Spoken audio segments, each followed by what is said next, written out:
Hello everyone. तो कैसे हैं आप सभी लोग। आई होप आप सभी लोग अच्छे होंगे और पूरी मेहनत से अपनी प्रिपरेशन को कर रहे होंगे। तो ये जो कॉपी आप देख रहे हैं ये मेरे इन लॉ, इस पे फ़ोटोज़ जो बनी थी वो मेरे इन लॉज़ की थी और ये एक कस्टमाइज्ड कॉपी थी, ये मुझे गिफ्ट में मिली थी और मेरे पास स्पेयर में पड़ी हुई थी तो मैं इसी पे अपने नोट्स वोट्स बनाती हूँ। तो चलिए, ये तो थी मेरी कुछ पर्सनल बातें। तो अब करते हैं बात अपनी प्रिपरेशन से रिलेटेड। तो मेरे पास बहुत सारे कमेंट आ रहे हैं। एक कमेंट आया था कि 27 जुलाई को आर का भी एग्ज़ाम है और 22 जुलाई को टीजीटी का एग्ज़ाम है, तो हम किस पे फोकस करें। एक सब्सक्राइबर ने कमेंट किया था। तो देखिए, मैं इसका यही रिप्लाई देना चाहूँगी कि आप जिस भी जो भी जॉब आपको ऐसा लगता है कि मतलब कॉन्फिडेंट हो जिसमें कि मैंने इसका सिलेबस दोनों एग्ज़ाम में से आपने जिसका सिलेबस ज़्यादा कवर किया उस पर आप ज़्यादा फोकस करिए। अब एक साथ कई नाव में पैर डाल के तो चल नहीं सकते।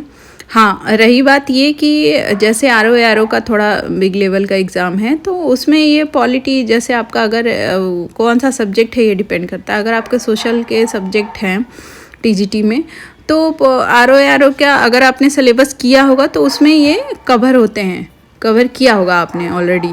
हाँ, लेकिन कुछ सिलेबस इसका डिफरेंस होता है, इसके क्वेश्चंस के लेवल डिफरेंट होते हैं। तो आपको अगर टीजीटी का देखना है तो उस लेवल की प्रिपरेशन करनी होगी और आर के क्वेश्चंस के अलग, मतलब उनके बनाने के अलग प्रोफार्मा होता है। तो इस तरह से आप देख लीजिए कि आपको कौन से एग्ज़ाम का सिलेबस आपने कितना कवर किया, आप किस पे कॉन्फिडेंट फील करते हैं। और एवरीडे की तरह मैं लाइब्रेरी चली गई थी और फिर अपने पहले न्यू पढ़ने से पहले मैं प्रीवियस अब रिवीजन करती हूँ, जो कि मैंने कई बार रिवीजन तो कई बार हो गया है, बट फिर भी वही प्रोसेस अपनाना है। जब तक एग्ज़ाम नहीं हो जाता है तो नया पढ़ने से पहले पुराना हमको रिवीजन करना है, उसको चाहे जितनी बार हमने पढ़ लिया है, दैट्स इट। तो मैं वही करती हूँ, नया टॉपिक पढ़ने से पहले मैंने अपने, क्योंकि ऐसा तो है नहीं कि हमें सब कुछ एकदम अच्छे से याद हो गया। कुछ चीज़ें ऐसी हैं जो कि लग रही हैं कि ये अच्छे से माइंड में रिटेन नहीं है, तो इसलिए रिवीजन करना बहुत इम्पॉर्टेंट है।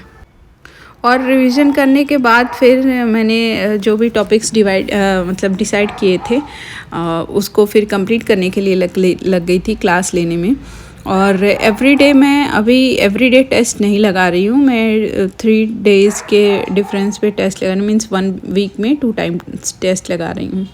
ऐसा कर रही हूँ क्योंकि मैं अभी एक बार पूरा सिलेबस अच्छे से कर जाना चाहती हूँ, फिर उसके बाद टेस्ट लगाऊँगी फिर से। और देखिए, हमें जिस भी एग्ज़ाम का हम प्रिपरेशन कर रहे हैं इतना तो कॉन्फिडेंट फील करना चाहिए। जो लोग सीरियसली लगे हुए उनको इतना तो कॉन्फिडेंट फील करना चाहिए कि हम इस एग्ज़ाम को क्वालिफाई कर लेंगे। बाकी उस दिन पेपर कैसा आता है, आप उस दिन परफॉर्म कैसा करते हैं, ये सब भी बहुत बड़े मेजर फैक्टर्स हैं। बट इनिशिएटिव लेवल पे तो यही कहूँगी मैं कि अपने आप में कॉन्फिडेंट रहिए, कॉन्फिडेंट फील करिए कि मैं ये एग्ज़ाम निकाल ले जाऊँगी और उस हिसाब से मेहनत भी करिए। अब ऐसा बिल्कुल भी नहीं सोचना है कि हमारे एग्ज़ाम में इतना ज़्यादा टाइम मिल गया है तो फिर हम प्रिपरेशन को छोड़ दें या फिर पार्टीज़ करें या घूमें। ये सब करने का अभी समय हमारे पास नहीं है।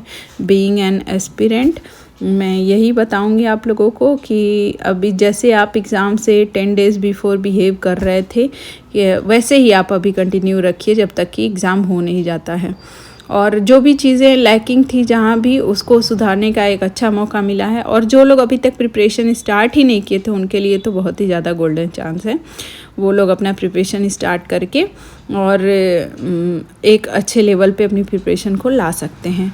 और हो सके तो मतलब बहुत ज़्यादा मेहनत करेंगे, अपने स्टडी आवर्स को बढ़ाएंगे तो फिर वो फाइट भी कर सकते हैं और कंपटीशन निकाल के ले भी जा सकते हैं। तो आज के लिए इतना ही। और बाकी एग्ज़ाम्स मीन्स अपनी प्रिपरेशन से रिलेटेड आप लोगों को कुछ कमेंट करना हो तो कमेंट बॉक्स में ज़रूर करिएगा। फिर मिलते हैं नेक्स्ट वीडियो में, तब तक के लिए बाय बाय।